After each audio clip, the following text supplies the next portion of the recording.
This meeting is being recorded. Because, gosh, I'm just going to mute everyone just for background noise sake. What I want to start with is to say there is so much going on. Oh my God. And we haven't talked in a while. And so, no, Gail, my computer's still working. It died and then I have a zombie computer, I guess. It died and came back to life. Well, it had Too spiders. many bugs, literally. Yeah. It didn't have software bugs. It had dead bugs and spiders inside the casing. The computer technician was amused by what kind of poisonous spider can kill your computer. I suspect it was the cold because my computer was in the trunk of the car driving from St. Louis to Chicago into increasingly cold weather. Here in the tropics, we don't have to worry about that sort of thing. So today we want to say hi, first of all. My gosh, it's been a while. It seems like it's been a while because I'm guessing you all are feeling this. Like, don't you feel like the universe is more dense? Like in the same span of time, more things happen, that it seems like yesterday is longer ago than 24 hours used to be. Doesn't it sort of feel like that? Like, holy shit, has it been a week? Really? It seems like it's been a month. I think we're all feeling this. Douglas Rushkoff wrote a book called Present Shock about this thing of constantly tracking the data density of the present, which makes you completely disoriented in time. Whereas he was taking the famous book Future Shock as his inspiration, where back in the 60s, the future was rushing at people so quickly that it disoriented them. And now we're in present shock, like exponential change, which is not human scale. So we're completely overwhelmed by it. He wrote that book more than 10 years ago and he was spot on. Doug Rushkoff's a friend of mine and oh my God, he's a special guy. I think he's written like 50 books. And anyway, Roberta, hi. I miss seeing you in the physical. We got to hang out with Roberta in Missouri. And we got the cutest little buffalo. Yeah, It was a great day. Yeah, we got the cutest little Billy Buffalo, or Billy Bison, which at least renamed Starlight. That's good. That's good. And hi, Chad. I didn't say hi to you, but it's nice to see you. I think what we want to do today, to make good use of our time, is maybe divide this conversation into like two parts. One part is that we'd like to share a little bit of our experience as bioregional travelers. Like, what was it like to go to Illinois and Missouri with everything that's going on? You know, I'm from the Ozarks in Missouri, which the Ozarks, for those of you who don't know, is a really special landscape that people from outside of the Ozarks don't generally know about. But it was more like, what's it like for me to arrive into the landscape of my childhood with what I'm doing now? And what's it like for Penny to come there as a visitor and become part of my family and all these interesting things that happen?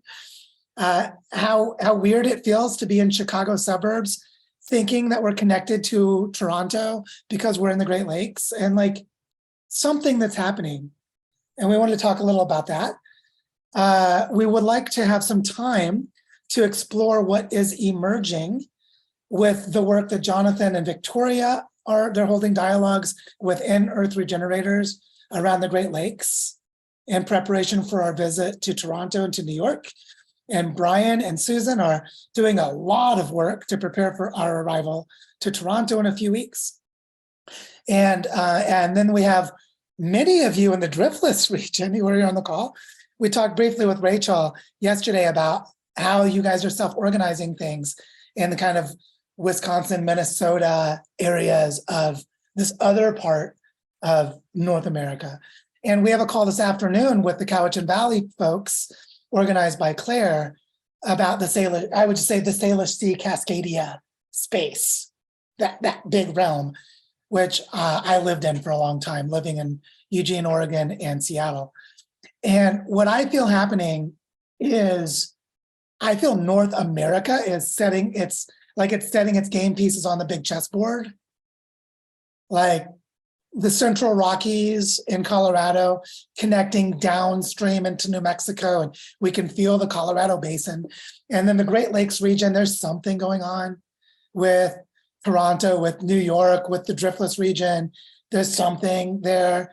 We'll have to talk soon about Ogallala, I guess.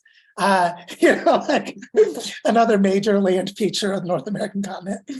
And I can just feel there's like something there. And I'd love to culminate this conversation about what is emerging in these other bioregions as we've already done work in Colorado, we're preparing for Great Lakes engagement. Other places are further down the road, but are preparing to engage us too, like Cowichan Valley and the Driftless region. And Benji, Penny, and I have been doing a lot of thinking. We're not quite ready to share with you all the structure of how we propose how to organize all of this, but we will be very soon. But we'd like to end the call today with a little bit of our thinking about how all of this complexity is creating a coherent, clear structure. And I'll merely name that I've talked about having a design school for regenerating Earth, which is all over this book and is all over the things we've done in Earth Regenerators. And we feel that design school being born. And as of yesterday morning, I think we know its structure and its business models and its rhythms and its core activities. And we're looking forward to sharing all that with you, so that the wild complexity of this opening in the last few months will become much more contained and coherent very soon. And so with that in mind, we'd love to do just an opening round of hellos and check-ins. And if we could just do a brief, like, one sentence check-in, so that we have plenty of time to talk about all these things. I think that talking about the bioregions coming together is going to touch most of you. Like, Gail, are you going to see us when we come to New York? Looks like I'm going to be speaking in Binghamton. Oh, did I tell you that? No, I didn't. Oh, I'll tell you that. That's far away. That's like 3 hours away from me. It's more than 3 hours from Toronto, and we're going to go there. When are you going to be there? Second week of February, between February 5th and 12th. We're going to hang out with David Sloan Wilson. I'll tell you more about it. Yeah. We're going to do some stuff in the Finger Lakes region and with Rochester and Buffalo. More on that soon. And also more on Toronto soon. So I'd love to just do an opening check-in, and then we can talk about these upcoming engagements in New York and Toronto and how that relates to the other landscapes. And then maybe from there, share a little bit of our experiences in the Ozarks. And then from there, a little bit of the structure of what's emerging. Does that sound like a good kind of agenda and flow today? Cool. Then I've talked enough. I think you guys can tell I'm excited to be here. That's my sentence. I'll pass it to Penny. One sentence, wow. Yeah, mine wasn't. I think my one sentence is I'm starting to feel like a settling and coherence. Like I'm feeling a settling coming back here finally after 2 months to Barichara. So feeling settling into the land, feeling the land and the community here, and a settling also with the coherence coming around the structure and what we're going to be doing in our work. So that's settling. That's my word. Gosh, I don't know who to pick. Chad. Hey, I'm doing well. I'm coming from a place where I'm feeling the balance between being full versus stuffed. So enjoying the plentiful abundance, but not putting myself into disequilibrium because of it. And part of that is figuring out how to get out there to Toronto to see you guys. So we'll be talking about that. I'll pass it on to Grace. Thank you. I'm Grace. I'm in Slovenia. And when I grow up, I want to be Joe and Penny, except I'm only one person. And I met my co-collaborator for the bioregional activation here in Europe. And so we're going to get started. I'm going to be sending you guys some, we'll be talking about that in the coming weeks. And so I'm ultra excited about the Learning Center. And, there's a gap for me to cross. Pascal. Thanks. I'm really excited seeing everybody here, and Just curious about the new developments and especially the coherence that is emerging. So really enthusiastic. I'll pass on to Brian.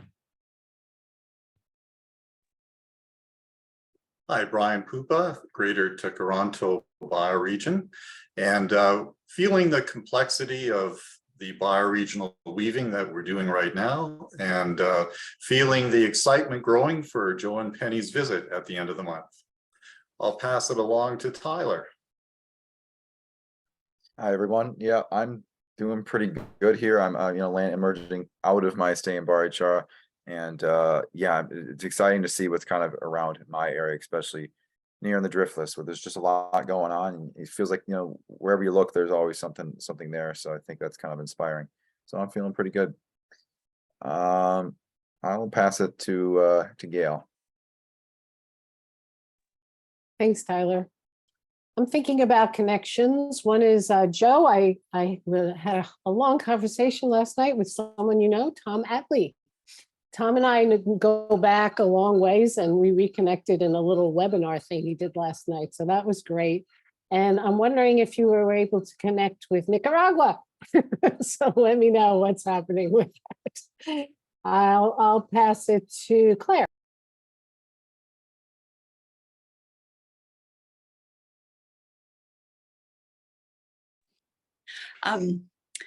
Yeah, I'm feeling the confluence of things coming together. Brandy Gallagher is staying here in Victoria with me because she just started a PhD program in the pedagogy of learning. And met with Darren briefly and Sean from this area, but it just feels like there are all these conversations that we're trying to make sense of, and at the same time just the importance of actually being on the ground for the details that emerge. There's nothing that beats that. You can talk all you want, but you've got to, it's like zooming in and zooming out and trying to sense make. So I am going to pass to Stephen.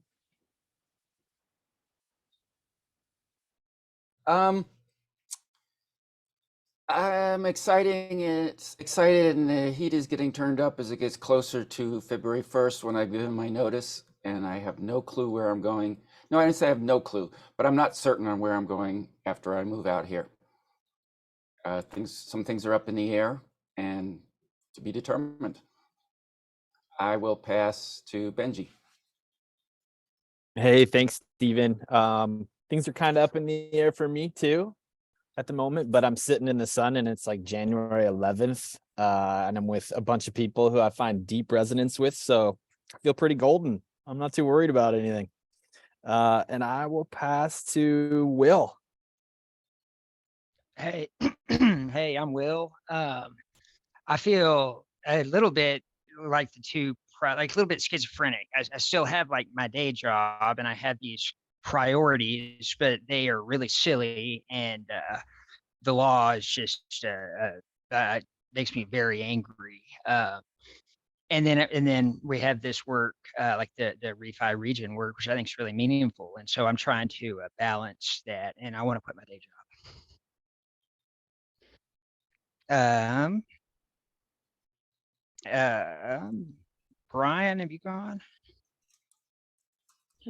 Brian's gone. Maybe I'll jump it forward for you and pass it to Roberta. Cool. Good morning.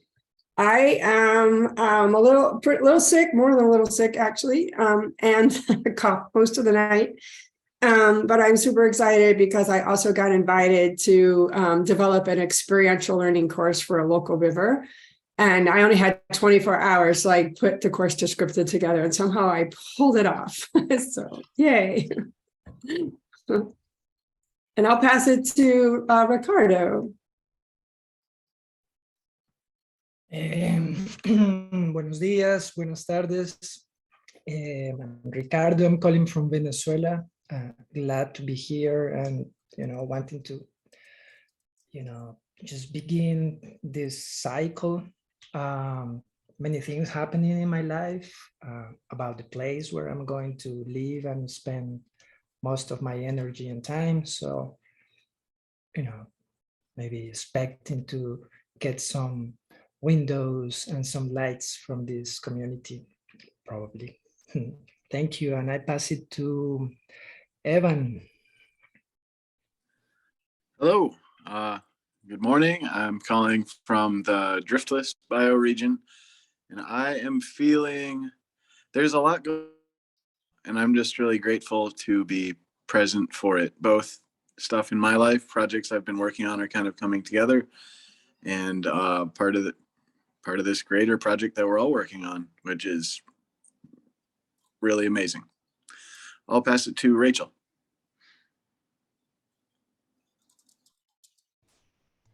Thanks, Evan. It's good to see you again. I'm Rachel Olson. I just recently returned to Barichara from the Driftless area, among other places in the Midwest over the holidays. So I'm just kind of right now getting my feet back under me. I decided to take a year a while back to do some intense self-guided learning, and I am smack in the middle of that. It's taking me in directions I didn't foresee, but are really exciting to me. So I have a lot on my plate, but I'm also really excited about what we experienced in the Driftless, and I'm really excited to share. Just, you know, it's super early embryonic stage, but it feels, it has that good feeling that you just sort of know you're onto something. It's kind of sparkly around the edges. So anyway, that's a lot of sentences, so I'll stop. But hello and Happy New Year. Oh, and I'll pass it to who hasn't gone. Darren, have you gone? Yeah, yeah, tuning in from Cascadia bioregion in Canada, and yeah, feeling good. Energized about some developments happening locally, like connecting with Claire and the local eco village, and yeah, just kind of doing more local networking and development. So yeah, and yeah, I'll pass it to, yeah, if anybody hasn't gone yet. I think Jan and Antonio. So maybe I'll pass it to Jan first. Good to see you, Jan. Hi, everyone. So I just joined, so sorry for missing all the other updates. Yeah, everything's fine. Energy is still high. New year, you can still feel it. And yeah, I have 2 other jobs, right? Where I need to earn a living, so those are demanding time as well. And so I'm still balancing that between being active in the community and trying to get that life in order. So who was the next person? Antonio's the last one. Antonio. Saving the best for last. What's up, everybody? I'm driving. I had to make a little pit stop into town to pick up some CBD. And I the one time in my life where I go back to the car and I see the lady writing up the parking ticket, I'm like, no, please let me go. She's like, okay, see you later. So I'm feeling extra lucky. Thank you. Sweet. So we didn't miss anyone, did we? Everyone's gotten to go. I want to just name before I forget that the next Gitcoin round starts on the 17th of January in a few days. And we are in it for the Barichara Regeneration Fund because they're doing a thing called the Alpha round, where they're basically prototyping a new way of structuring their platform to make it more collaborative between projects. I actually think they took some of my advice and probably advice from several other people to try and do this. And so there are only 40 projects that are allowed into the climate matching round. And we're one of them, along with some of our other friends like Seb's project, Seb and Sam's project with Ecolabs, Basin DAO, who are also based in Colorado and are friends of ours, and several others. So we're going to basically be among friends, collaboratively fundraising with Gitcoin again. So we'll share an invitation for all of you who play in the world of crypto and would like to support our Gitcoin matching round for us and these other projects, because it's going to be a beautiful thing what we're doing here. And I'm so glad to see Gitcoin is they're basically trying to set it up so people can run their own Gitcoin matching rounds. So eventually we could do this for bioregions. Antonio, this is a lot like what we've talked about with the liquidity staking pools and the value flows for bioregions. So we're getting closer. And just as a side note, some of the work that Todd Youngblood's doing with Vivero for Earth Regenerators, squint your eyes, he's trying to bring some of the bioregional commons into it, even though I'm not sure how well developed it is for operations yet for that piece. Everything's converging there. So just so you know, more to be said soon on the Web3 meets bioregional development. I would like to. So can I add real quick? Yeah, I wrote it also in the forum, but I don't know if anybody saw it really. The Gitcoin round being closed to those 40 projects in this round also means that unfortunately we cannot get the Bioparque into this round. So just everybody understands that. We'll try for the next one, which will be another open round, I think.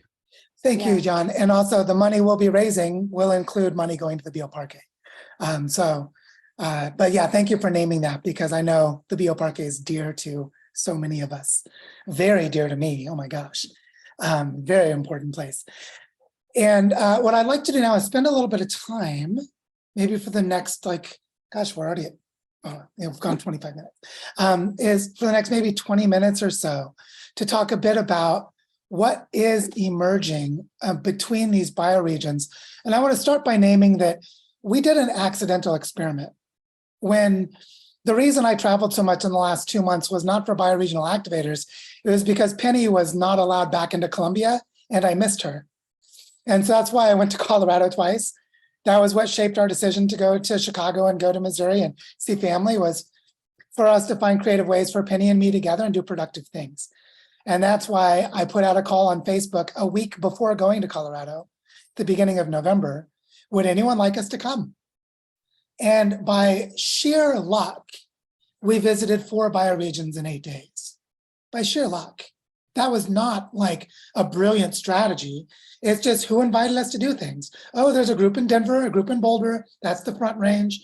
Alex Corrin invited us to the Rollinsville area. And then a woman named Rita Marsh heard about us, invited us to Carbondale. And then we met with the Basin Dow group when we were going through there. And Marissa invited us to Paonia. And by sheer luck, we learned that we should engage multiple neighboring bioregions together and get them talking to each other.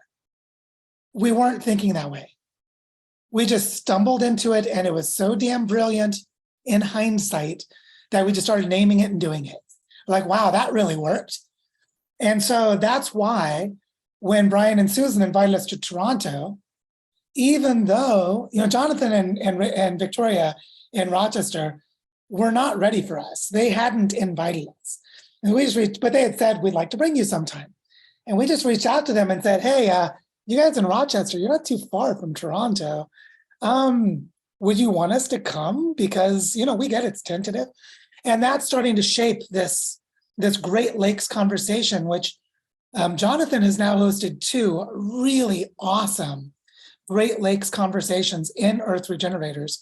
If you haven't seen them, to go and watch those video recordings, like they brought together the Great Lakes Commons team, people who did this work a decade ago, and they're about to have their 3rd one next Monday.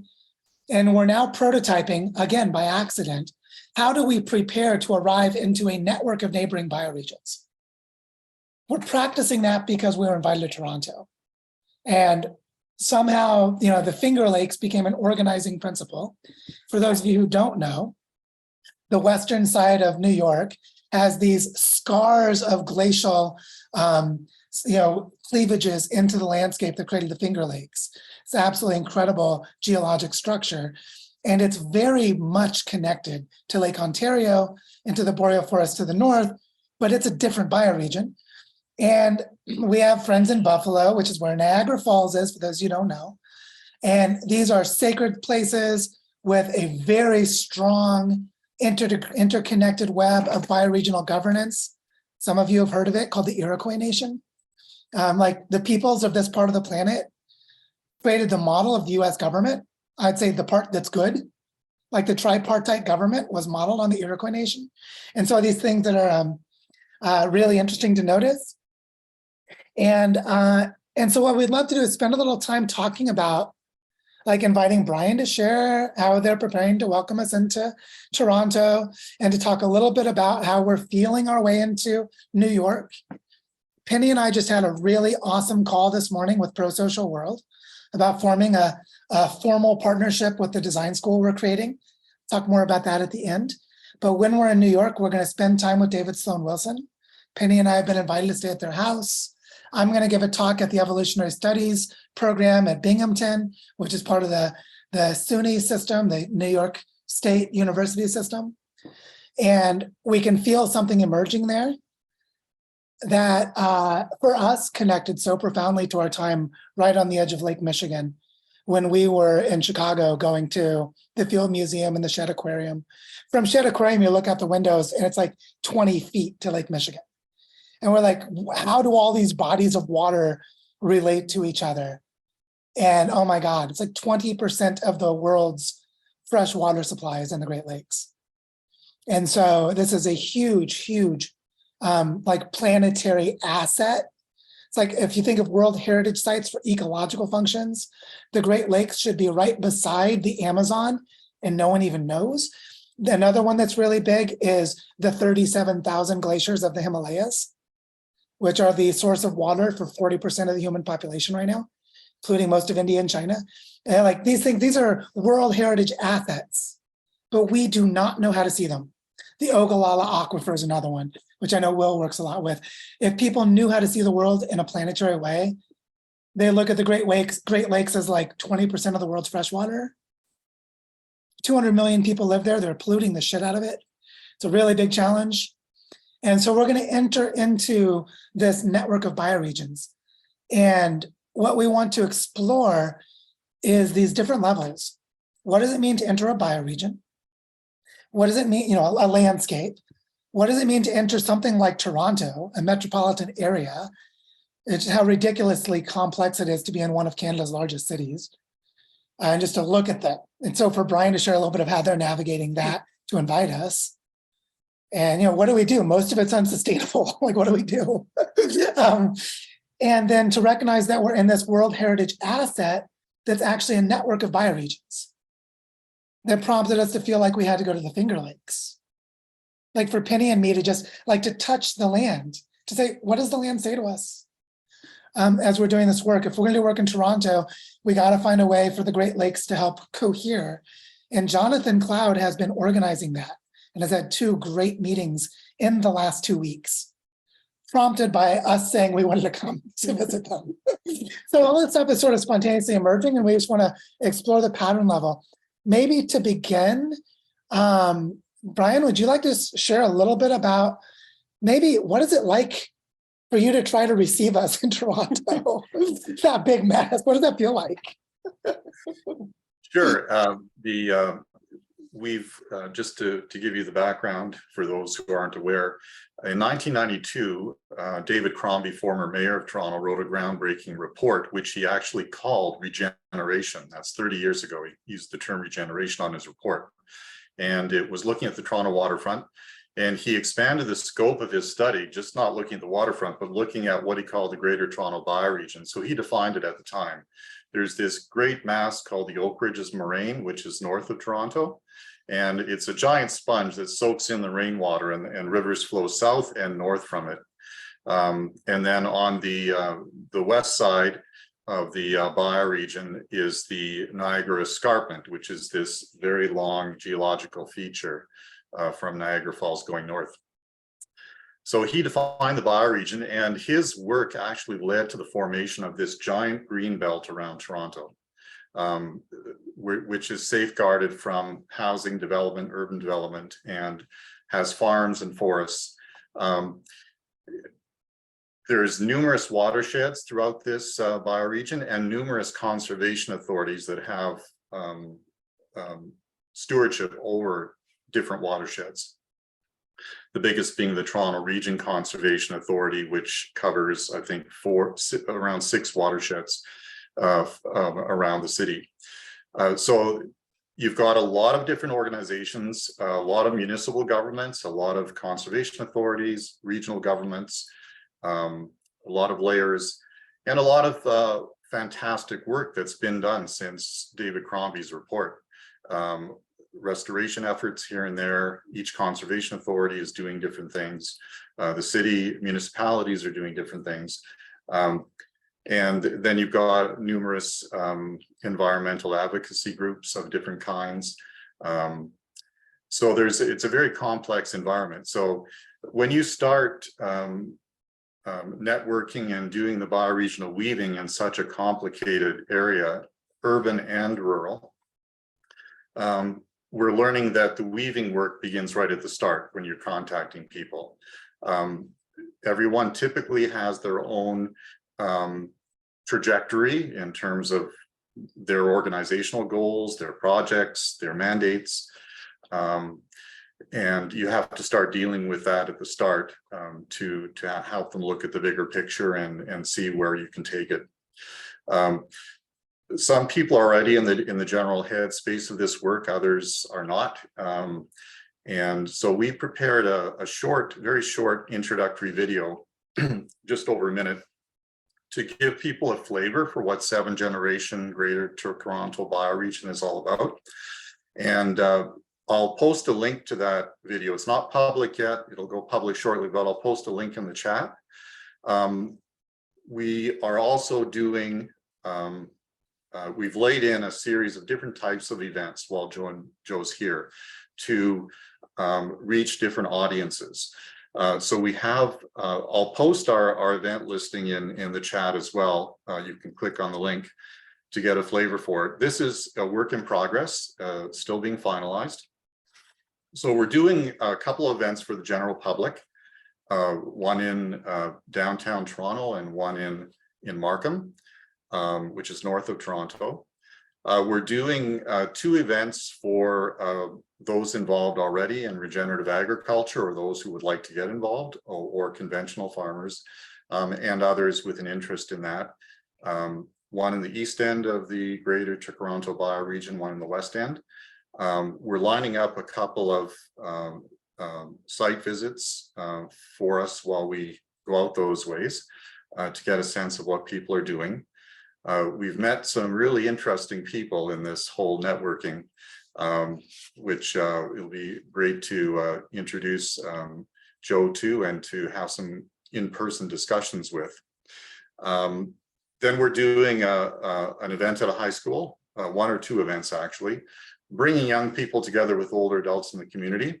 And we're calling it the Regeneration, Young People and Older Adults Co-Creating a Better Future.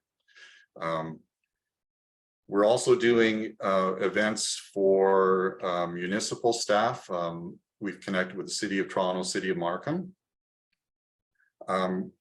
We're trying to reach both the social side, because 7th generation GTB is not just ecological regeneration, we're also looking at social regeneration, particularly using an intergenerational dynamic. So we're planning an event for municipal staff, 2 events actually. There's going to be a mixture of virtual and in-person. For the municipal staff, we're thinking virtual will be the best to get people to come and to make it accessible across the bioregion, because there's more than a dozen municipalities in the bioregion. We're also looking at doing a what we call a 7th generation healing event, because of the work Joe's done on trauma healing and so forth. And getting social, the social side of the municipalities and other organizations coming to that.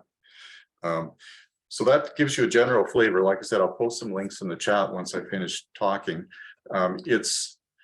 It's been a very complex challenge. We liken it to a game of 3-dimensional chess, because you're trying to, it involves a lot of thinking, a lot of strategy in terms of the best way to approach different organizations.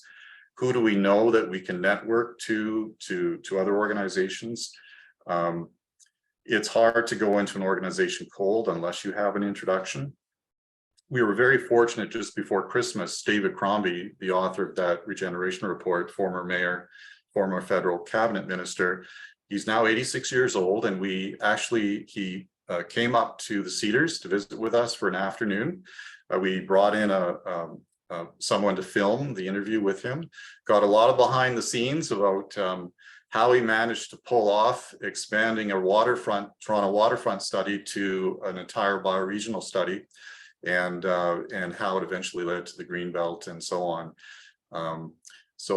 And he's agreed to be an honorary ambassador for us in terms of the bioregional work, and has connected us with some other high-level people. So it's very complex weaving, very thinking intensive, trying to pull all this together. We don't know exactly what kind of turnout we're going to get to all these events, but we're working very hard to try and get folks to show up, and particularly the different folks in the different organizations. And it'll be a very interesting bioregional case study in terms of how can you engage an urban-rural area, and where you can take it. So I think that gives you a good overview, and happy to answer any questions. Thank you for that, Brian. I think you can all sense, one, Brian and Susan are powerhouses. Just got to say that. You guys are amazing. And I know you experience more frustration than praise. So I just want to take a moment and say, holy shit, you guys are awesome. I mean, seriously. To think that. Yeah, we appreciate that. You're right. It is very lonely work, and it's work that you're pulling your hair out a lot of the time. But it's also very exciting and gratifying work when things come together, and it's the kind of thing that it's very emergent and will evolve over time. And a lot of what happened as a result of groundwork we've been doing over the last 20 years. I mean, we have done pilot work in different areas and have made some relationships of trust with people, and we're just leveraging those as much as we can. Yeah, so I'm going to show the power of an invitation. The power of an invitation is Brian and Susan invited us, and then they took their own invitation very seriously. And like, well, if we're inviting you, we want to get the most out of it for our community. And Penny and I are like, we'll show up, and I'll be your dog and pony show. Just put me on the stage, use me. Like, here I am, Joe. I'm like, I'm not a celebrity. I'm not ego. Use me. How can I help? If you need me talking to 17 groups in 7 days, so be it. I'll be exhausted, but let's do it. Because recall, we're not being paid for this. Brian and Susan have money from a grant that they have to cover our expenses for us to go. But this is not like we're high paid consultants by any stretch. This is, we are all busting our asses because this is so important, including obviously Brian and Susan are really working hard. So just naming that, it's so important to acknowledge. Antonio, please. Yeah, thank you, Brian, for that overview. And it's, yeah, I can imagine how much work has gone over the years to lead to this point. I just wanted to mention that Toronto has a very large Web3 developer community. And I'm just wondering, I've already mentioned Ethan Buckman, who is one of the co-founders of Cosmos, but also Vitalik Buterin, who's the co-founder of Ethereum, is also from Toronto. And there, I guess my question would be, do you have any contacts? And then the offer, how can I or anybody else in kind of the refi Web3 space kind of amplify to kind of spread the word out if there would be an opportunity to do kind of like a Web3 refi focused event while Joe and Penny are there? Yes, we very much appreciate any contacts you can help us with, and working with you and Joe. Hopefully, we did have some Web3 folks reach out when Joe posted it on his Twitter when we first started, and we did connect with those folks and said we'd like to pull together maybe a luncheon meeting or something like that while Joe was here. So that was always in the plans. And if you can connect us with more people, that would be wonderful. And I just wanted to say on Joe's previous comment, to the other bioregions that are looking to organize, Joe and Penny coming into your bioregion is really an opportunity to catalyze people to have a reason for people to get together. As you know, Joe is a great storyteller, and it's really an opportunity to catalyze relationships and action in your local community. Yeah, thank you for that, Brian. What I feel is like I actually have an archetype for myself that very few people know, which comes from a book by Richard Bach called Illusions. And then the subtitle is Adventures of a Reluctant Messiah, because I get projections by other people of being a Messiah. I hate it. And I don't like my charisma. It's always been a burden to me. I'm at a stage in my life where I put myself in service. I don't want to be famous. I don't want to be well known. I want to be left alone. And I want to go pull grass in the bioparque and play with my daughter. And so for me to know that I have this ability and put it in service is an honor. And I mean in the Japanese sense, as in it is my honor to take my own life. Like, think of what honor means in Japanese culture, is what do I put in service to others? And so, so I'm here to serve in this way, knowing the moment we're in. And what we see happening with New York is it's becoming, the second week we're going to be there, is becoming much more about another part of my past. My culture design, applied memetics, cultural evolution part of my past. Because we're going to spend time with David Sloan Wilson. And I don't know how many of you know who David Sloan Wilson is. He's, the co-author of the book Pro-Social, and he's the co-founder of Pro-Social World, and he was the co-founder and president of Evolution Institute. He and Edward Wilson, E.O. Wilson, they are not relatives, but they co-authored the paper that definitively shows that individual and group selection is like nature versus nurture. It's a false dichotomy in the study of evolution, and he is an intellectual heavyweight in his field. He boxes way over his weight level, and very few people understand the significance of his work. They will 50 years from now. He's also a dear friend, and we had a call this morning where we made it clear that we will have a formal relationship with Pro-Social World for the design school for Earth regeneration that we're creating, so that we can not only promote people going to Pro-Social and getting trained, but bringing the research arm of what they do to be able to study and document and verify systemic health of regenerative cultures as part of this work. While I think a lot more of the Web3 work on metrics is on ecological metrics, like, the carbon credits and their improvements, the things that are better than carbon markets that are in that space. But the people in the social sciences that do this other work, Pro-Social World just received a $3 million grant from Templeton Foundation to set up field sites for applied cultural evolution research, which is a vision David and I developed together 6 years ago. And so we're going to re-engage that relationship. So a part of our time in New York is going to be around that, in addition to visiting the Finger Lakes. And so you can feel it coming into Driftless, coming into Cowichan, coming into other places. And so I'd love to, it's perfect timing, Rachel. You have your hand up to ask a question, make comment, but then also if you would share about Driftless, so we can start to see how the inspiration from Colorado inspired Toronto. May this inspire Driftless, may this inspire Cowichan, et cetera, et cetera. So Rachel, on to you.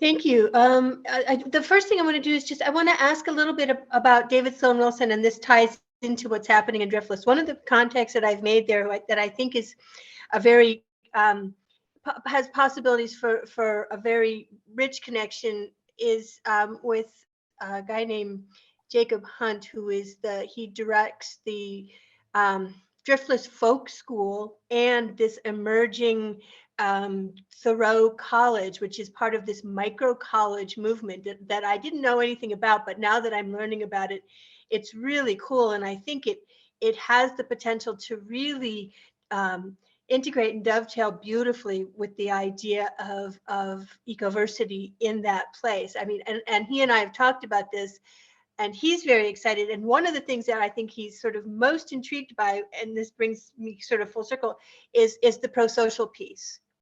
Because teaching pro-social would be would fit into their curriculum for Thoreau College really well. I mean, they're specializing in reaching out to 18 to 24-year-olds for environmental leadership, for bioregional leadership. They're not calling it that, but he likes that word, and he's seeing the culture that we're forming, and he sees that this is a culture that will expand what they're doing to a more global vision. So anyway, just to say that if there would be a way to be in conversation with pro-social folks about how we might start weaving that together, I think that's a really good place to kind of start building in that sphere.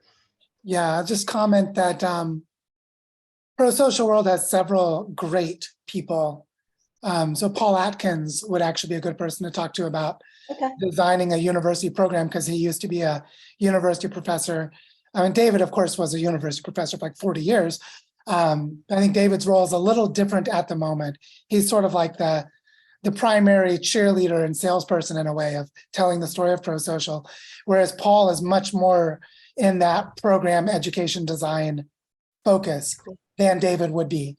And also Robert Stiles, who has like 35 years of experience of doing systems transformation work in like 50 different countries around the world. As a developmental evaluation and community engagement person. He's on the core team at Pro-Social World, and I've gotten to interact with him. He's top notch, like world-class, wonderful guy.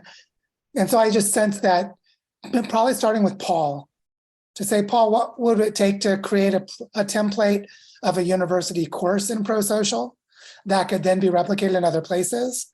Doing it with the Rowe College, probably Paul would be the person to talk to about that.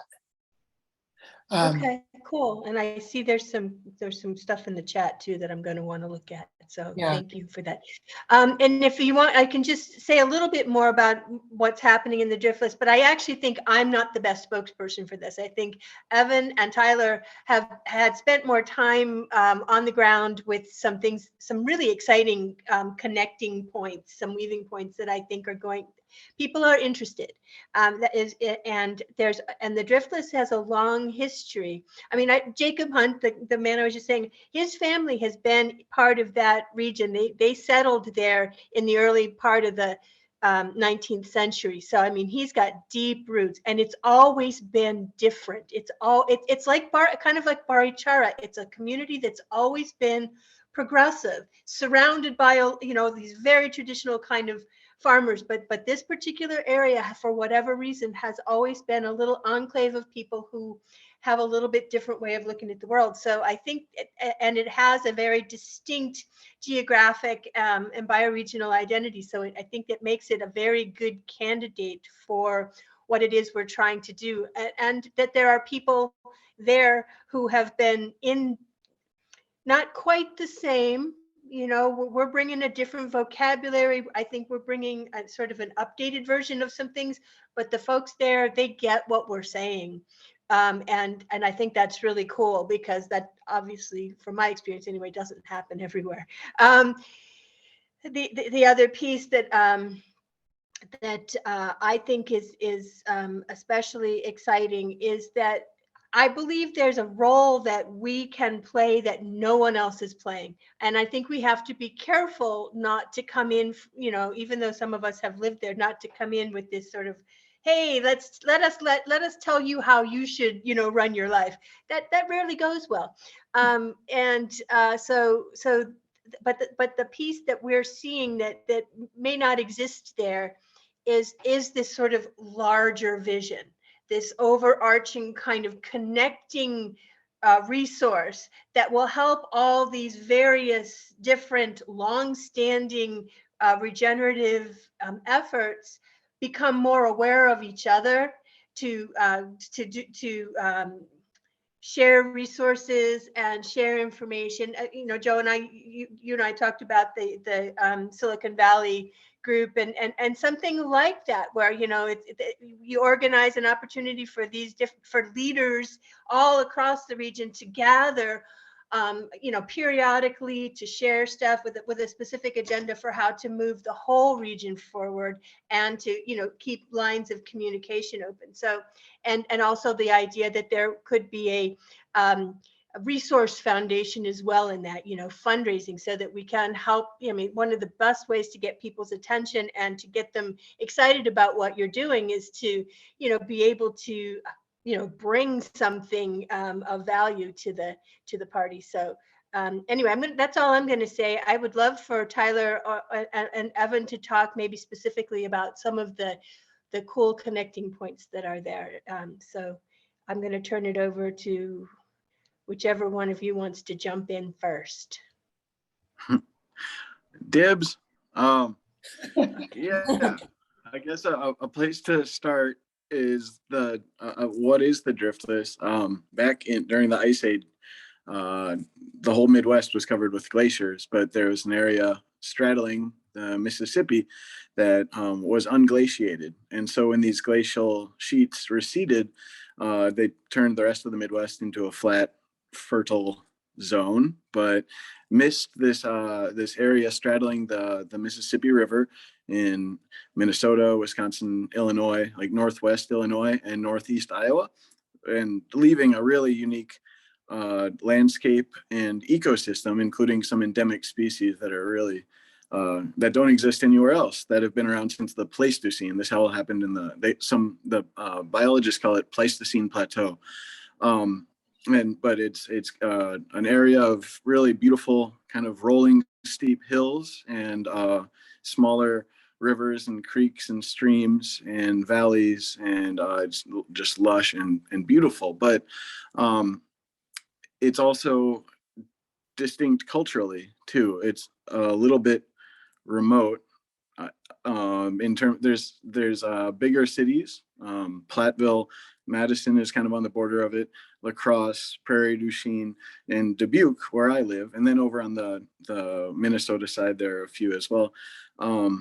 And so we had the idea of looking into something along the lines of what is happening in Barichara, building a territorial foundation or similar structure, and came together.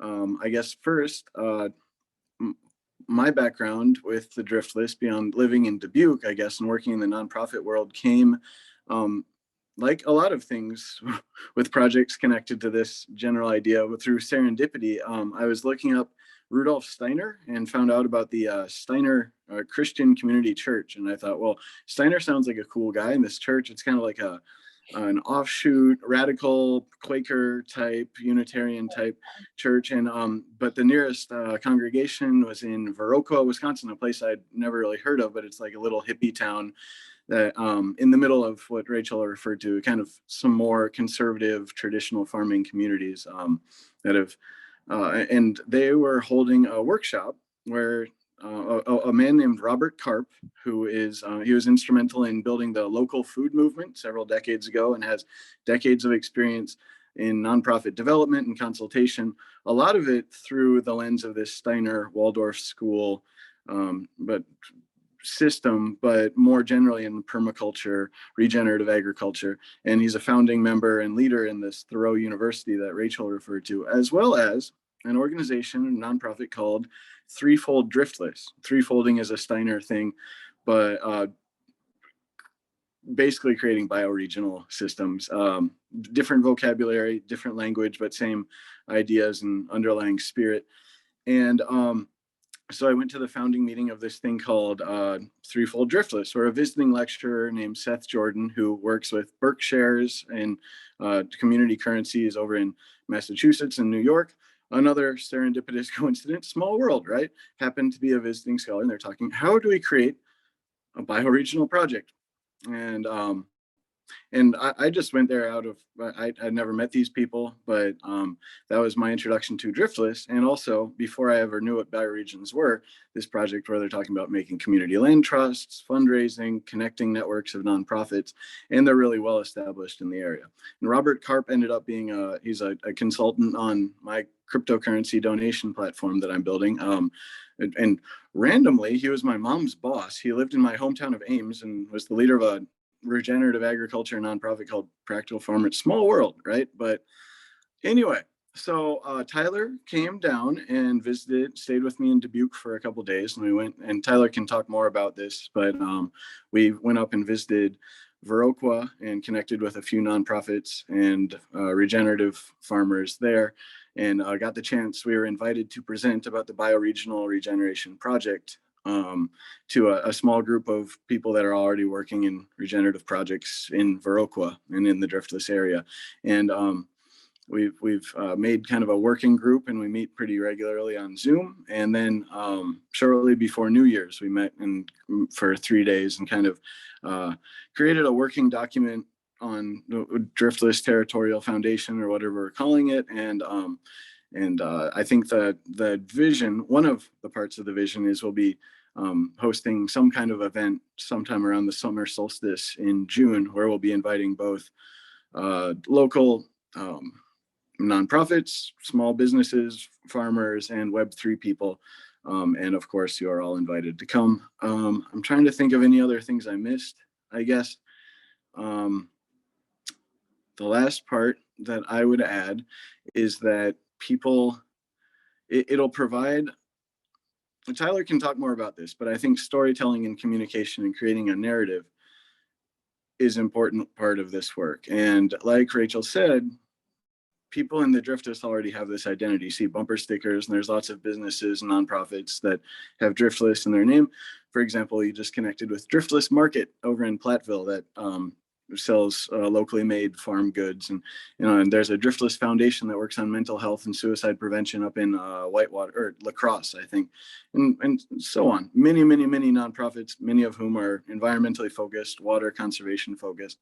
But I think creating a connecting the Driftless into a larger network of bioregions that are working together is a really powerful piece. So there's the inward focused storytelling, and then also this greater overarching network narrative that I think is really powerful. And they're not exclusive.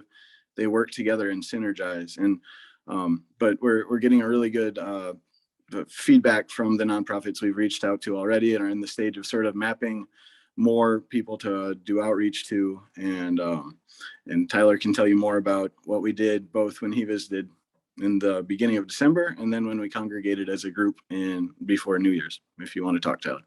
Maybe before Tyler goes, Claire's question or comment may be relevant to something that was just said. So Claire, please jump on in. I didn't see.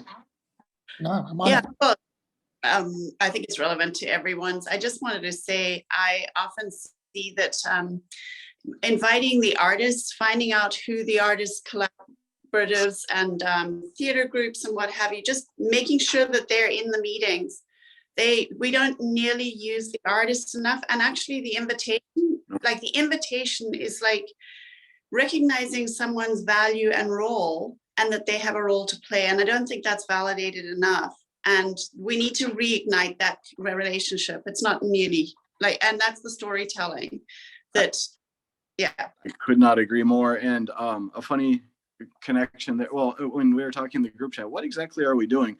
I kind of jokingly said, well, one thing that we'll be doing, and it is fundraising and governance stuff, is throwing really good parties. There happens to be a music fest called Driftmore Music Festival. And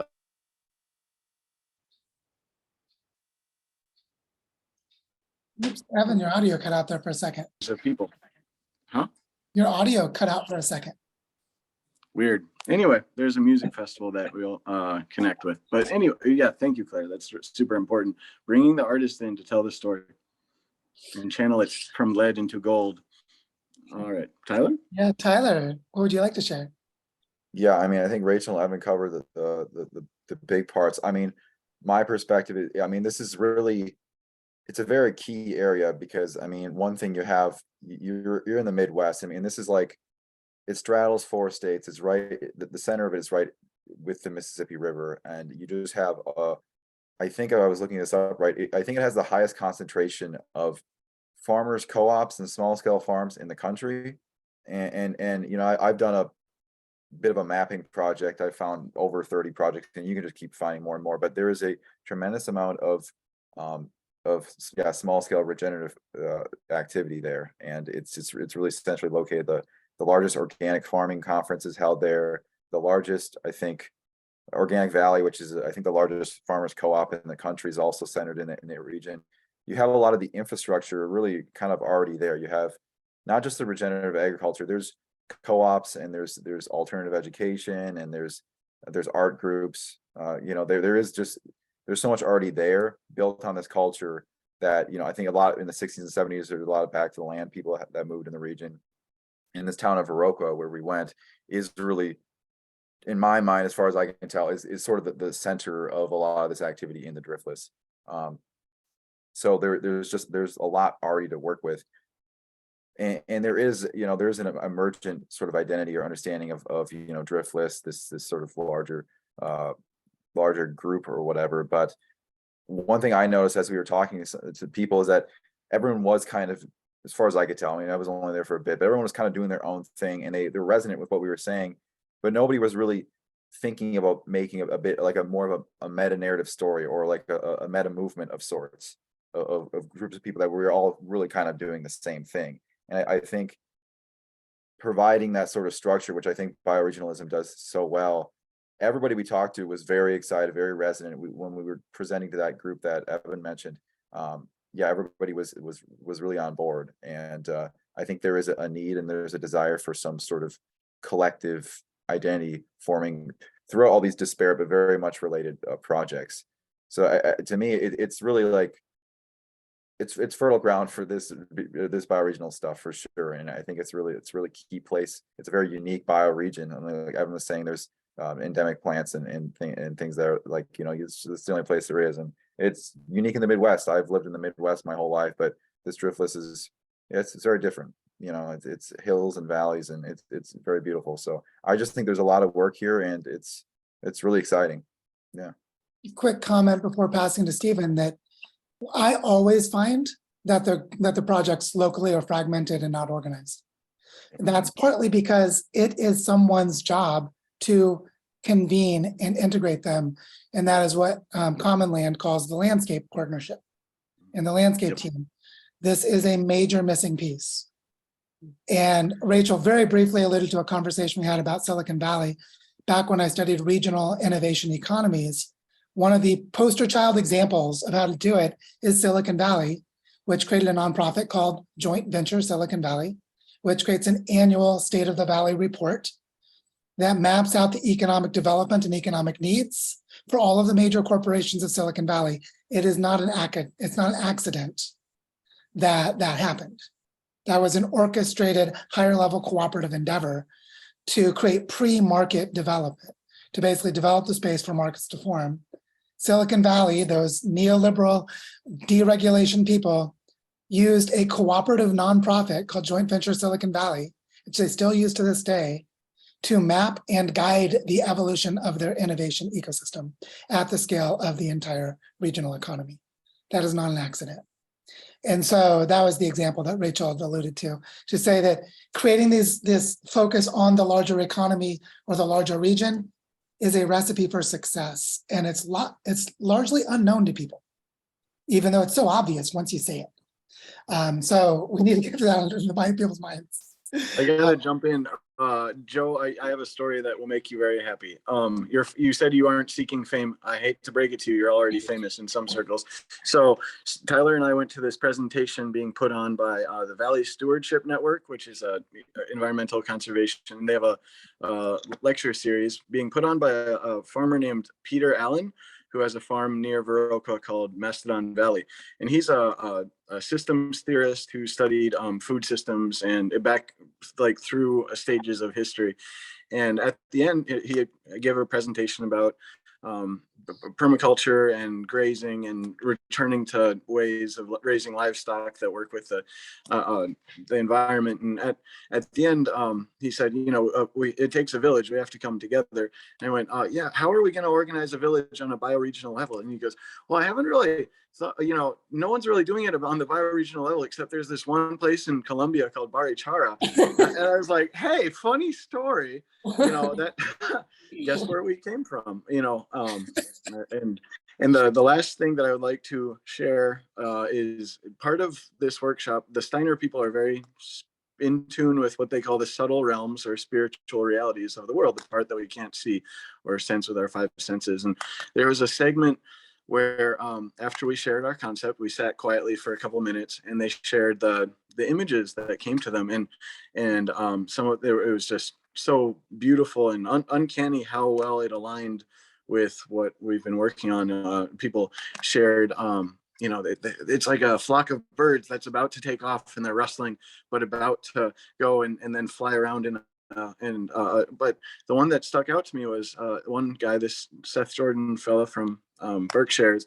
He said, I'm seeing golden threads connecting a network of bioregions in Colorado and Colombia, and this network starting to form, and these threads will start connecting. And I just wanted to share that. And the final piece, there's a Dominican or nunnery nearby. They call it the Cincinnati Mother House. It's a historic property, and it's being sold because all the nuns are aging out and dying, and it would make a perfect eco university. And it turns out there's a regenerative agriculture university educational facility that's in talks to buy part of it. And so I just wanted to speak that into existence, that I think that this might be a focal point. It's right at the southern southeast end of the Driftless. I can see it from my window across the river. But anyway, so that's the Driftless update. Sweet. Little side comment. When we were at the Shed Aquarium in Chicago, someone walked up to me and was like, "Hey, I know you from Twitter. You're Joe Brewer." I'm like, "Oh." So, guilty, sorry. Anyway, Stephen, on to you.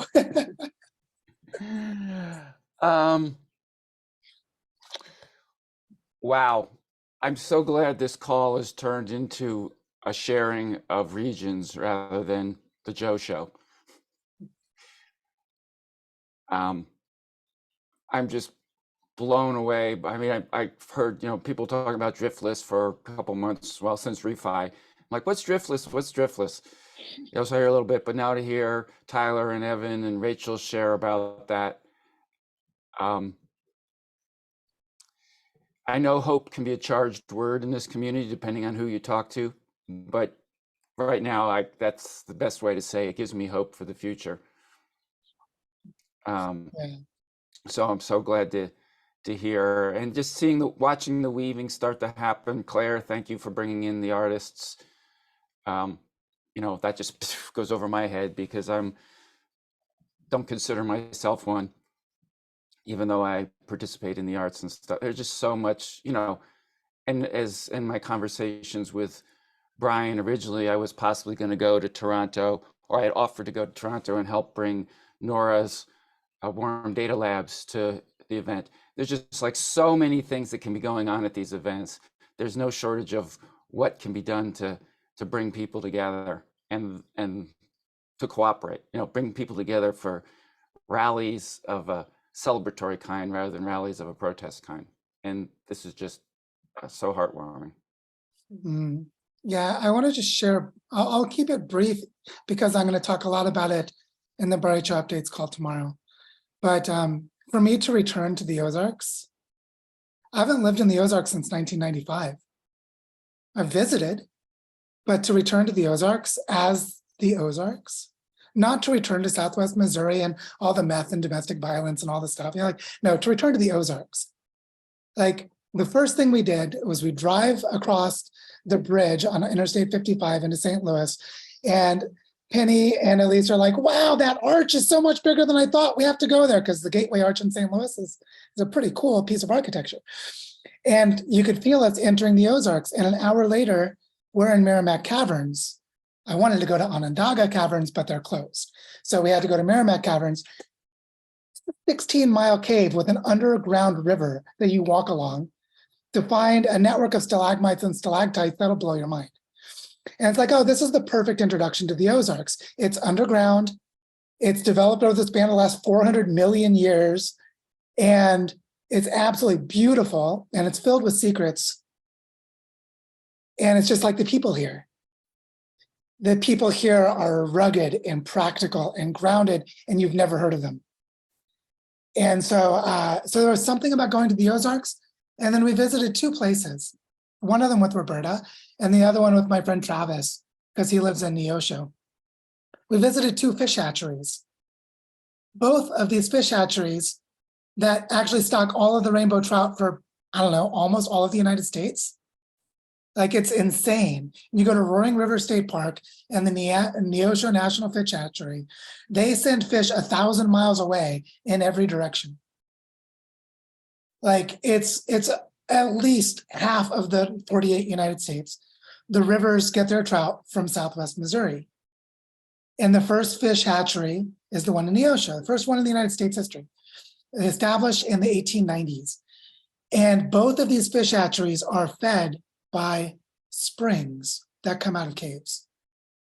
The caves are so big that they produce enough water from a spring to produce a national fish hatchery, to restock the fish to depleted rivers for more than 100 years.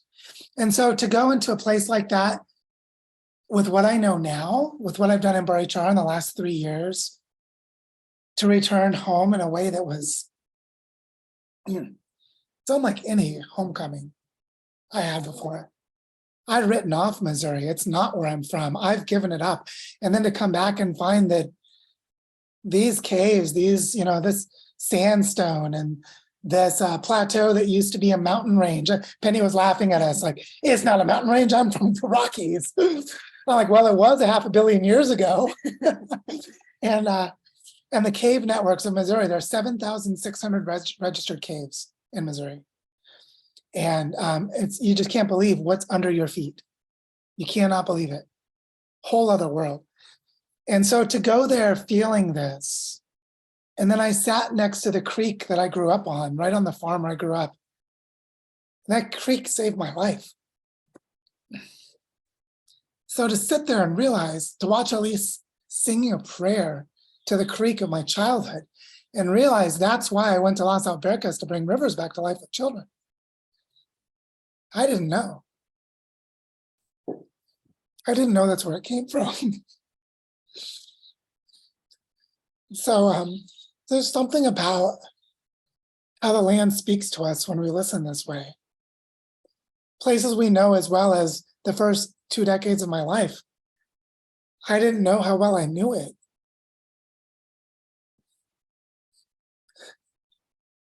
Because it wasn't in my head. It's in my bones. And so I want to share something else that's in my bones. And that is that with Benji and Penny, we've been prototyping this process since October. I think all of us were sort of shocked by what came out of Refi Barichara. Like, what, all of a sudden Joe and Penny are going to travel all over the world, and holy shit, what is this? Why are you creating, people in the ER are still freaking out about us creating bioregional activators, and as though we created a partition between worlds when we actually didn't, but that's a psychology and trauma discussion. But it was in 2006, I wrote the sketch of creating a design school for solving the planet's problems. And I had no idea what it was then. But now we're creating, and we'll probably send out explanations of it and conceptual layouts to explain it, what the design school for Earth regeneration is. We'll probably get those out in the next week or so. Where we now, between the three of us, between Penny, Benji, and I, we know what it is. And so we'll be able to tell the story pretty well. And the thing that I think needs to be said is that there's a rhythm to all of this that makes it human. And the rhythm that we're feeling into is that what we did at Refi Barichara was so disruptive to the local community, and it was so much work for us as organizers that we can't do it that often. Like, it would become a real problem. If we did that once a month, no work on the ground would get done. All of the engagement with local projects that we were able to pull off would have been impossible to do with a high frequency. So it might happen once a year, at most twice a year. If we organize, bring people from all over the world and having them touch 15 or 20 local projects with local people participating more than once every 6 months, we would damage the local process. And so we felt rhythms like that. And then Penny and I traveled 3 times in 2 months. I went to Colorado twice. Second time, we also went to Utah. Third trip was between Chicago and Southwest Missouri. And that would destroy us I weigh more now than I ever have in my life. I'm so out of shape. Like all kinds of things happen with that kind of travel. It has been downright stressful. And so we've been feeling into what does that tell us? And so we're feeling a rhythm. What we think will be every 3 months, Penny and I will travel. That we will organize a network of neighboring bioregions to invite us for a period of 2 or 3 weeks. We're prototyping some of that with Toronto and New York right now. Like, how do you enter one place and go to neighboring places? Taking what we learned in Colorado, where we visited 4 bioregions, because Penny and I visited probably 3 bioregions between Chicago and Southwest Missouri. Thinking of something in the area around Lake Michigan, but then into the northwest part of Illinois, which is flatlands, as flat as you can imagine, centered around Bloomington, Normal, and Springfield, and then into the Ozarks. And we could feel that they were different bioregions.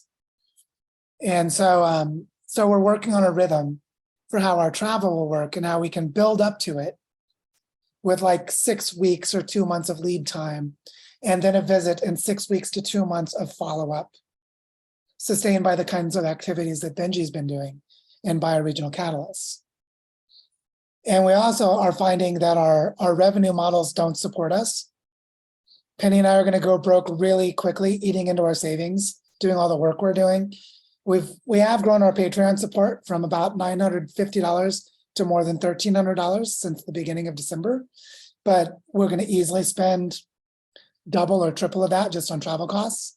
So, so we have to travel less frequently and have different models, and we're developing a model for how to fund all of this. And we'll share more about that soon. But the key thing is that something that came up in me when I started writing a new book. So I'm sitting there in Missouri, 3 o'clock in the morning, I wake up and can't sleep. At 4 o'clock in the morning, I finish the preface and I'm starting chapter 1. Guess what I wasn't planning on doing at 3 o'clock in the morning? I was not planning to start writing a book. And so I've written the first 3 chapters. And what I can feel is somehow this history I have of synthesizing knowledge across disciplines and explaining to people that Earth system science is the most advanced knowledge humans have. And really painting what it means to have an Earth regeneration school is something that's coming forth. And to show how all of these clusters of bioregions relate to each other, like how Evan was describing the Pleistocene era and the glaciation and the Mississippi River Basin and the Driftless region, that these are planetary scale processes that create the bioregions. And you know, the Rocky Mountains that formed in the last 55 million years, that we can see very different drainages between the Roaring Fork River, which is where Carbondale is, and the Gunnison River, which is where Paonia is. They're like a 60-minute drive from each other. You look at them from satellite views and they look very different. And yet it is plate tectonics that formed the Rockies. And it's an ancient sea that created that seabed of Utah and the deserts of New Mexico and Arizona. And we can feel this planetary to bioregional, and people don't know it. It's not taught anywhere. And so this design school is going to teach that. It's also going to teach bioregionalism and landscape partnerships and pro-social and all the stuff we've been doing. And the collaborative finance and governance, all this is going to be there. But also at the core of it is demonstrations and practice. And I've been feeling this pull since October. You know, I've done a lot of work in the last 3 months, quietly doing work to finish the purchase of Las Albercas and to finally get my visa. I have a visa to stay in Colombia, but I haven't been talking about the Barichar Ecoversity at all. Some of you are here because you are in the Barichar Ecoversity's pledge community. What happened? Where is it? And the answer is, it was here all along. It was just quietly waiting for us to be ready. And so the physical anchor for this design school will be Barichar's Ecoversity initially, because we need a place people can go to see how this is being done in practice at the bioregional scale. That's what Refi Barichar did, which catalyzed so much of this. And for us to be able to go to Toronto or to some of these other landscapes and say, Well, how can we say that we're not just talking out of our asses? Well, because look at what we're doing in Barichara. And so there's something really, really important about bringing the Barichara ecoversity back into the foreground for part of this work and reintegrating it in the way that was always appropriate. And that allows me to be with my daughter and not be traveling too much and for us to actually live here as we're doing all this work. And so this new model that we're developing is going to be an online design school with a way of prototyping on the ground immersions, which would be design labs or design institutes or things like Refi Barichara was, gatherings around specific moments that we can prototype how those work and then bring them to other bioregions. I'm absolutely certain that Evan has learned from Refi Barichara for what he would do in the Driftless, right? Like, of course, it was a great model. And so we need to do that across the network of bioregions, creating different kinds of immersions. And we can feel this in the buildup to Cowichan Valley. Cowichan Valley screams Cascadia, but how? Cascadia is huge. I think some of you know, I know Cascadia really well because I lived in Eugene and in Seattle for a long time. And so I know that Cascadia has way more to offer than we could ever touch. I mean, it's so mature in some ways, so waiting for it's so waiting for the global economy to collapse, to get out of its way. The Cascadia independence movement is just quietly waiting for the powerhouse global economy to get out of the way. And I think some of you in the post-Rust Belt cities, the Rust Belt cities like St. Louis, like Grand Rapids, like Detroit, like soon to be Chicago, that are coming or that are already here. It was powerful. We were in St. Louis at the best playground on earth because downtown in St. Louis in the City Museum, a 6-story network of slides and jungle gyms for kids. They have a 10-story slide in this thing. And it's because all the buildings in downtown St. Louis are abandoned with broken out windows and real estate's cheap because it's a Rust Belt city. St. Louis is the birthplace of Black Lives Matter because of the incredible gentrification and structural racism. St. Louis is the poster child of post-economic collapse. If you've never visited St. Louis and you want to see post-economic collapse, go to St. Louis or Detroit. You'll find very few. Philadelphia is another contender, but there aren't. Grand Rapids could attempt it, although Detroit's better for showing you how bad the post-economic collapse is. And so just recognizing that it all is happening in lockstep. And so I just want to name this that Kansas City for sure, Roberta, absolutely. That it's these post-collapse places that are the best places to build. And so St. Louis is a sleeper town for regenerative bioregions. It's so destroyed as a city, so utterly destroyed as a city. And so much vibrancy of real community because people in real poverty, and people in real poverty need each other so they have real community. That's a great secret for the whole world. And so I just wanted to say that we're waiting. Wait, am I frozen? Can you guys still hear me? Looks like we lost Joe. Yep. Can you hear me now? That's what happens when you start talking about that, field cities and all the stuff that the system doesn't want you to mention. Google's listening. Yep, okay, we're back. Yeah, you're right, Grace. So I just wanted to name that what we found is that to do this right, most people don't know that they need to learn Earth system science. And as one, I actually had a scholarship from NASA to help design an undergraduate major at the University of Illinois called, we called it Earth Systems, Environment, and Society. And it was an undergraduate major that spanned 11 academic departments in 3 colleges. And we designed it between 2002 and 2005. So I mapped out Earth system science at a major university. And so I have a background in this that is sort of unusual, especially for what I do now. So I know better than most. Like I also worked for the International Center for Earth Simulation, High Performance Computing Center in Geneva in 2010, 2011. So I have a better sense than most of how important these sciences are. but I just wanted to name that soon more people will learn that Earth system science is a design science. More people will learn that very soon because of what we're going to do. Because we're going to show that examples like John D. Liu's documentary for the Los Plateau, they're the tip of the iceberg of what we can do. And if people realize that we can restore jet streams, and that we might restore the biotic pump of the Amazon, that we might protect the sponges of the boreal forests, that this is actually possible to do, we need a design school that does that.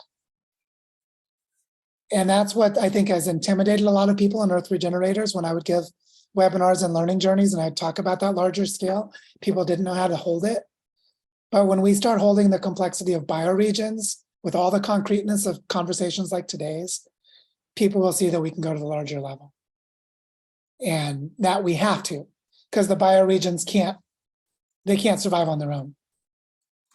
The bioregional scale is the scale to focus the implementation, but not the scale to focus the coordination. The coordination is larger scale than that, which is why we need a planetary network. And so I understand this because of my Earth system science background.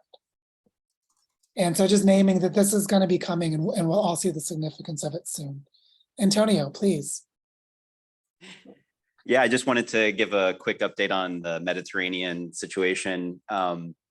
And especially talking about rhythms where, coming back from Colombia and just feeling that momentum and that energy and wanting to just move as quickly as possible, and then kind of getting reintroduced to seasonal rhythms and, what I had originally wanted to be, an event in winter is looking for the better to be in end of summer, beginning of fall. And what's the search coming back here was, okay, we need to integrate syntropic agroforestry into the local economy here, given that everybody's doing monocropping olives. And fortunately, we were introduced to a syntropic agroforestry teacher who is Italian, based in Portugal, who's actually beginning an online course tomorrow. So it's just nice to see how things do work out organically. And he's offered to come in the fall to do a workshop here as well. And our friend Hereward from Refi Spring, they're ramping up for their 2023 grant season, and Refi Sicilia has been invited to participate. And also too, bringing up John D. Leo last night, the ecosystem restoration camps did have a call featuring a Southern Italian restoration camp in Basilicata, which is kind of on the southern tip of the boot. And I was able to connect with him. So it's nice to kind of see, even though it's really funny. I think Evan mentioned kind of the different language where it's so interesting to observe the groups and the communities who are thinking this way, but they're not expressing it in the language that has evolved from Earth Regenerators and now bioregional activators. So it's almost like, ooh, should I start, bringing up these words and these themes into this different community of practice. And it's just like really interesting to observe that it's so ready. It's so ready to just flip the switch and say, hey, here's a little bit vocabulary upgrade. And in addition to that, there is a very active community in Turkey. So we're kind of bridging Eastern, Central, and Western Mediterranean as this evolves. So I have a feeling that by the end of this year, that all this underground mycelium is really going to be fruiting. And to say the Rust Belt, I feel like this is the crust belt, like the crusty bread belt. But I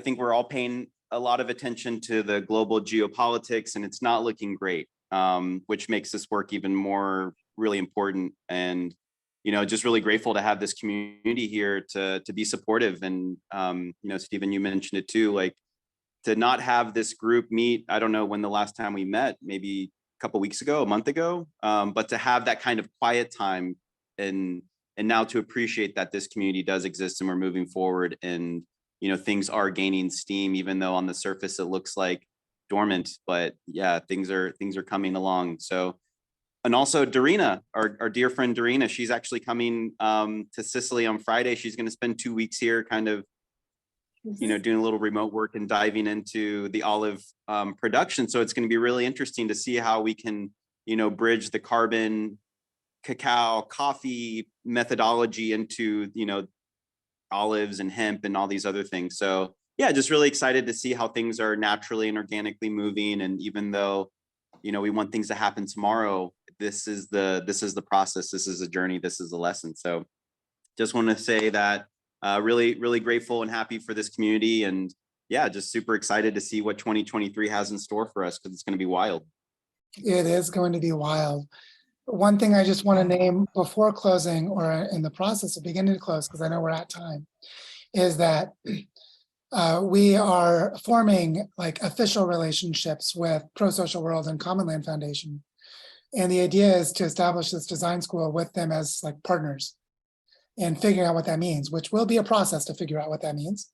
But we can see how deeply this is all connected to weave these networks and then weave them with all the other networks that all of us are a part of in various ways. It's like what I sense, and Penny and I have been talking a lot about this just in the last few days, is that the collapse processes are accelerating, that our idea of traveling a lot this year may be cut short just by closed borders or lack of funds or who knows what. We're just aware that we cannot plan for the economy to be functioning by the end of the year. It might be, but it also might not be. We can just see that it's a highly volatile time. And so to sit in this kind of a moment and see that this is exactly when, like Tyler, you lived right there by the Driftless and didn't even know it, like to discover your bioregion.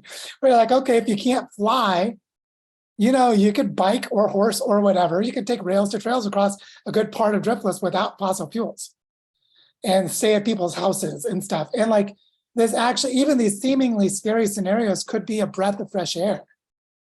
I'm like, oh, I actually have to get to know my neighbors again. Turns out my neighbors are cool.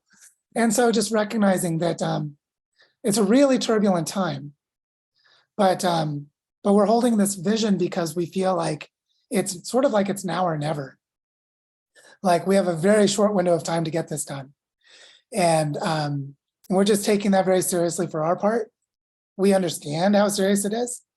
And we're so, like, we feel so supported to just be together in this. Because otherwise we'd sort of feel insane. I think you can all relate to that. So I'll share the recording once I get it uploaded to YouTube. I know some of you have already jumped off and some of you are about to jump off for the Bioregional Catalyst call. Some of you are going to other places you need to be. Let us know how we can help you in any way as you get a sense of what we're doing. And onward we go. And of course, please keep connecting with each other. You guys doing that means we don't have to do it. Thank goodness. Please keep doing it as much as possible. We love you guys all becoming best friends. And onward we go. So thank you, everyone. And we will talk soon.